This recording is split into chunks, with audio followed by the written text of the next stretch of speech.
जय Shri Radhe. Welcome to रंग astro. गुरु के पर्वत पर निकली हुई दो रेखाएं, दो खास लकीरें जो कि मस्तिष्क रेखा और जीवन रेखा से जुड़ी हुई होती है। इस रेखा का होना व्यक्ति के लिए सदैव ही हितकर है। ये आपकी महत्वाकांक्षा को बढ़ाती है, आपके स्वाभिमान को बढ़ाती है और आपके जीवन में ढेर सारे अवसर लाने का काम करती है। जब भी किसी व्यक्ति के गुरु के पर्वत क्षेत्र पर 1 या 2 की संख्या में ऐसी रेखा उपस्थित होगी, वो अपने जीवन में सामान्य रूप से कभी संतुष्ट नहीं होते जब तक कुछ बड़ा नहीं कर लेते हैं। क्रिएटिविटी आपके साथ होती है, या जिसे कह सकते हैं कि जन्मजात इनके पास होती है। टैलेंट की कोई कमी नहीं होती है। कई बार ऐसे लोग फंस जाते हैं, अगर शनि की स्थिति अच्छी न हो तो, कि सही प्लेटफॉर्म न मिलने के कारण ये अपने गुणों को, अपने टैलेंट को सही मायने में निखार नहीं पाते हैं, धरातल पर नहीं ला पाते हैं, या जो चाहते हैं वो नहीं कर पाते हैं। ऐसी स्थिति में एक असंतुष्टि का भाव ऐसे जातक में देखा गया है। वहीं अगर भाग्य रेखा, चाहे वो केतु के पर्वत क्षेत्र से निकल के ऊपर की तरफ जा रही हो या चंद्र पर्वत के क्षेत्र से ऊपर की तरफ निकल के जा रही हो, अगर ये शनि के क्षेत्र तक पहुंच जाती है तो ऐसी स्थिति में शनि अगर थोड़ा कमजोर भी है, फिर भी व्यक्ति जोर लगाएगा, थोड़ा रिस्क अगर लेगा तो जीवन में बड़ा मुकाम प्राप्त कर लेगा। उसे रिस्क लेने से कभी नहीं घबराना चाहिए। ऐसे जातकों के लिए कर्म ही उनके लिए सब कुछ एक तरीके से कह सकते हैं और सब कुछ देने वाला बन जाता है। बुध के इस क्षेत्र को ऐसी स्थिति में कभी न भूले देखना। बुध की स्थिति आपके लिए बहुत ज़्यादा मायने रखती है। बुद्धि विवेक का सही सामंजस्य और सही तरीके से जीवन में वृद्धि के लिए इनकी स्थिति होनी, खासकर जो आप दुनिया में दिखाना चाहते हैं आपके टैलेंट को लेकर, इनकी स्थिति बेहतर रहना यहाँ पर निश्चित तौर पे आवश्यक है। यहाँ पर 1 से लेकर 3 तक की स्थिति में अगर सीधी लकीरों की स्थिति बनती है तो ये आपके लिए अत्यधिक शुभ काम यहाँ पर करती है। इसमें भी ध्यान देने के योग्य कई सारी चीज़ें हैं, ठीक है, कि अर्धव रेखा है या ऊर्ध्व रेखा है। ऊपर की तरफ जाती होगी ऊर्ध्व रेखा की स्थिति बनेगी, नीचे की तरफ आएगी अर्धव रेखा की स्थिति बनेगी, ठीक है। तो अगर अर्धव बनेगी तो वैसे में आपको शुरुआती असफलता जीवन में कई बार मिल सकती है, लेकिन अगर आप अपने कर्म से च्युत नहीं होंगे, यानी पीछे नहीं हटेंगे, तो फाइनली वो चीज़ आपको प्राप्त हो जाएगी जिसके लिए आप इतनी मेहनत कर रहे थे या जिसके लिए आपका जन्म हुआ है। तो अपने आप पर सबसे पहले भरोसा रखना आपके लिए सबसे ज़्यादा ज़रूरी होता है। उसके बाद आपको अपने कर्म में पूरी आस्था और पूरी मेहनत आपके लिए यहाँ पर ज़रूरी होती चली जाती है। तो अपने आप में कभी भ्रम का शिकार ना हो, अपनी ताकत को कभी कम न समझें और सिर्फ चीज़ों में लग जाए क्योंकि वो आपको पसंद है। वो आपको निश्चित तौर पे वो यहाँ पर दिला के छोड़ेगी जिसके लिए आप बने हैं। मैं हमेशा कहता हूँ कि दुनिया में सही मायने में अगर पूछे तो असफल कोई होता ही नहीं है, सबको सक्सेस मिलती है जिसने जिस क्षेत्र में मेहनत करी हो। अगर आपने कुछ बड़ा बनने के लिए मेहनत करी है तो आप बनेंगे ही बनेंगे। अगर आपने हैंडपंप दबाया है ना तो पानी निकलेगा ही निकलेगा। मान लो बहुत दिन से भंगार पड़ा हुआ है, नहीं निकला, आप उसमें पानी डालेंगे तो निकल आएगा, उससे भी नहीं निकलेगा। आप उसे खोलेंगे, बनाएंगे, पानी डालेंगे, सर्विसिंग करेंगे, पानी निकलेगा। तो जिसने जितना किया उसे उतना मिला। जिसने 4 पंप चलाया, पानी नहीं निकला, उसे कुछ नहीं मिला। जिसने पानी डाला, पानी डालने के बाद भी नहीं निकला, छोड़ दिया, उसे भी असफलता वहाँ पर, जिसे आप असफलता कहते हैं, उसे मिली। लेकिन मैं तो कहता हूँ जिसने जितना किया उतना मिला उसको, कि पानी डालने के बाद भी नहीं निकला, ये मिला उसको। उसके आगे जाएगा जिसने सर्विसिंग करके निकाली, उसे वो मिला। अगर आप सोए हुए हो तो आपकी नींद पूरी होगी। आपने सोने में मेहनत की है तो नींद मिल गई, पूरी सफलता मिल गई। तो जिसने जिसमें की है ना उसे सफलता मिलेगी। अब मायने ये है कि सफलता के मायने क्या है, प्रश्न यहाँ पर ये उठता है। तो सीधी सी बात है कि कर्म कभी भी खाली नहीं जाता। अगर आप बिना होश गंवाए खुद पर पूर्ण भरोसे के साथ चीज़ों को करते हैं तो जो लकीरें आज धूमिल दिख रही है ना, नज़र नहीं आ रही है ना, कल उसमें निखार आना शुरू हो जाएगा। जो आज नज़र भी नहीं आ रही है वहाँ पर नज़र आनी शुरू हो जाएगी। माया आपको उलझाएगी, लेकिन आपको जगे रहना है। आपको मन का दास नहीं बनना है, मन को अपना दास बनाना है। इसे हमेशा ध्यान रखना है। आखिरी बूंद और आखिरी सांस तक आप ही जीत सकते हैं, आप ही को प्राप्त होगा।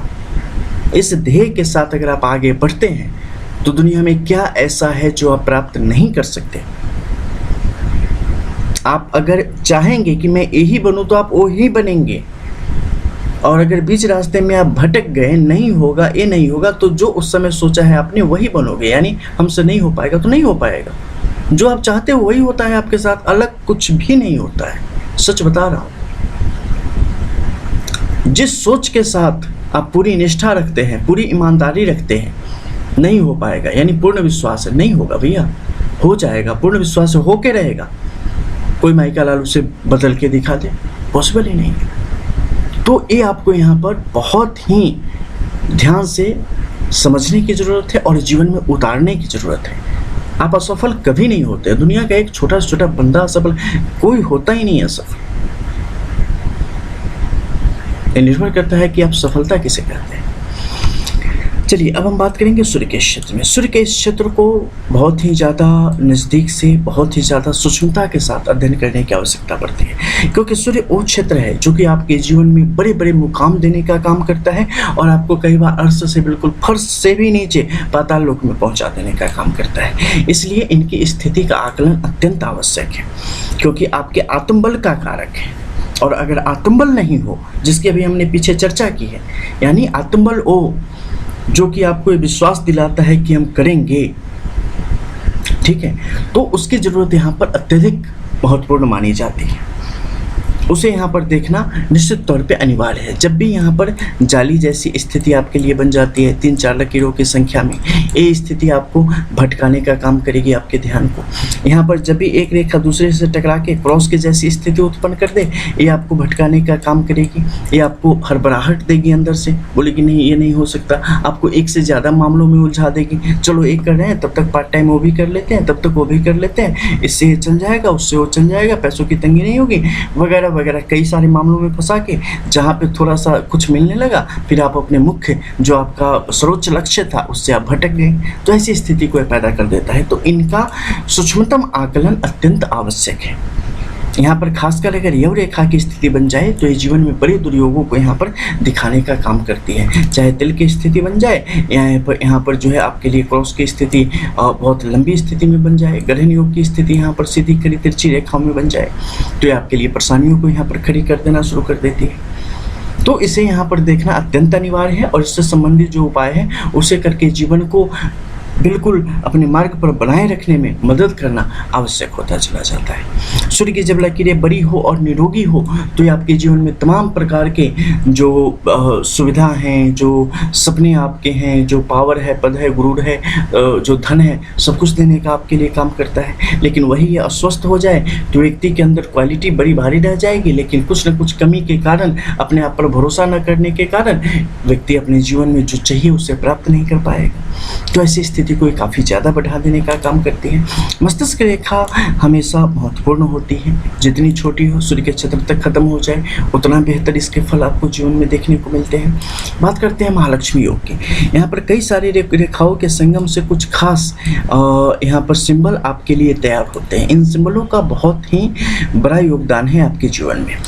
कुछ हमारे प्रश्न आते हैं धन से संबंधित लोगों के कि धन किस प्रकार से माने कि हमारे जीवन में है, या अगर अभी नहीं है तो बाद में आएगा, या कब आएगा, इस तरीके की स्थिति। देखो, धन के लिए तो पूरी हथेली का कोई एक पर्वत क्षेत्र भी आपके लिए चीज़ों को बता देने में सक्षम होता है, लेकिन आपकी नज़रों से देखने लायक जो कि मतलब एक आम आदमी के हिसाब से अगर आप देख सकें कि वैसे कुछ चीज़ें हैं तो उनके बारे में मैं आपको बता दूं। जैसे हमारे बहुत सारे वीडियोज़ में है 9 सिंबल को लेकर, जिसमें हमने बताया है उंगली के बारे में, पर्वत क्षेत्रों के बारे में, कहाँ की कैसी स्थिति आपको बताती है कि धन आपके जीवन में आएगा।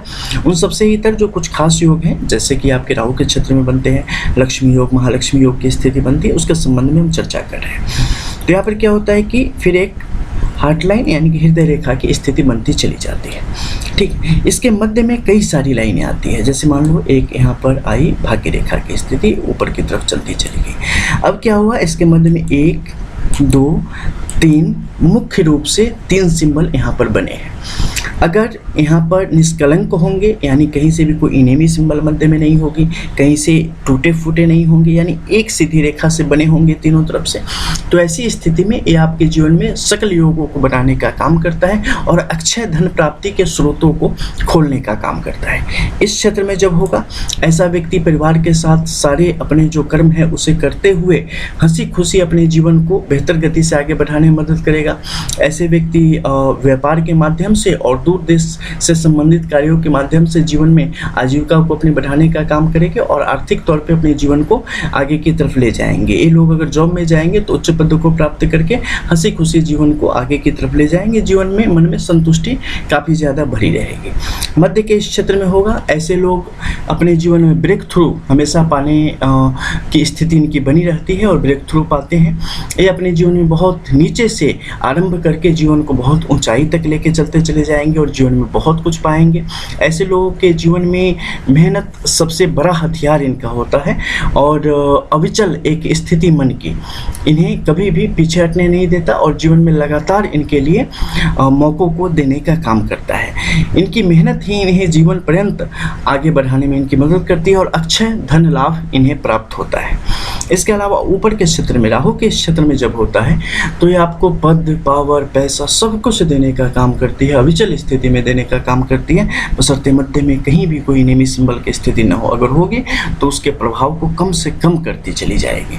तो ये सब कुछ सिंबल हैं जो अगर बिल्कुल सही अवस्था में अगर आपकी हथेली में मौजूद है तो फिर ये हथेली आम हथेली नहीं हो जाती, खास हथेली होती चली जाती है और इसका प्रभाव कहीं भी आपको देखने को मिल जाएगा। क्या रुतबा, क्या प्रभाव। तो इन रेखाओं को निश्चित तौर पे अगर हथेली में है तो आम व्यक्ति भी इसे समझ सकता है।